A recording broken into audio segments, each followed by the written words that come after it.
அன்பு சகோதரர்களே, அன்பு சகோதரிகளே, இயேசு கிறிஸ்து நாமத்தினாலே உங்களை வாழ்த்துகிறோம்.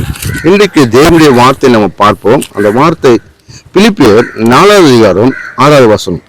நீங்கள் ஒன்றுக்கும் கவலைப்படாமல் எல்லாவற்றையும் குறித்து உங்கள் விண்ணப்பங்களை ஸ்தோத்திரத்தோடு கூடிய ஜபத்தினாலும் வேண்டுதனாலும் தேவனுக்கு தெரியப்படுத்துங்க. அப்படியாக தேவனுடைய வார்த்தை என்ன? ஒன்றுக்கும் கவலைப்படாமல், எதை குறித்து நீ கவலைப்படாமல். ஆனால் எல்லாத்தையும் யாருக்கு தெரியப்படுத்த சொல்றாரு? தேவனுக்கு தெரியப்படுத்த வேண்டும். அப்ப தேவனுக்கு தெரியப்படுத்தும் போது தேவன் அதுல இருந்து ஒரு மாற்றத்தை உண்டாக்கி கொடுப்பார்.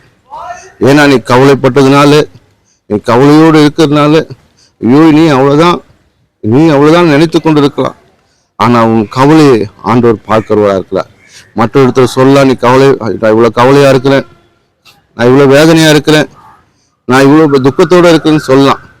அவங்க உனக்கு ஆறுதல் கூட படுத்தலாம். ஆனா இயேசு இடத்துல சொல்லும் போது இயேசு நிச்சயமா ஒரு மாற்றத்தை உண்டாக்குவார். நிச்சயமாக மாற்றத்தை உண்டாகும். அநேக காரியங்கள் உன்னுடைய ஜபத்தை எவ்வளோ பேருக்கு நன்மை செய்கிறவர் உனக்கு செய்ய மாட்டாரா? உன்னை பார்க்காத போயிடுவாரா? நிச்சயமா செய்வாரு. ஆண்டவரிடத்துல சொல்லுங்க, ஜெயத்தை பெற்றுக்கொள்ளுங்க. உங்களுக்கு தோல்வி அல்ல, உங்களுக்கு வெற்றி தான். தேவன் இந்த வார்த்தையை ஆசீர்வதிப்பாராக. ஆமென்.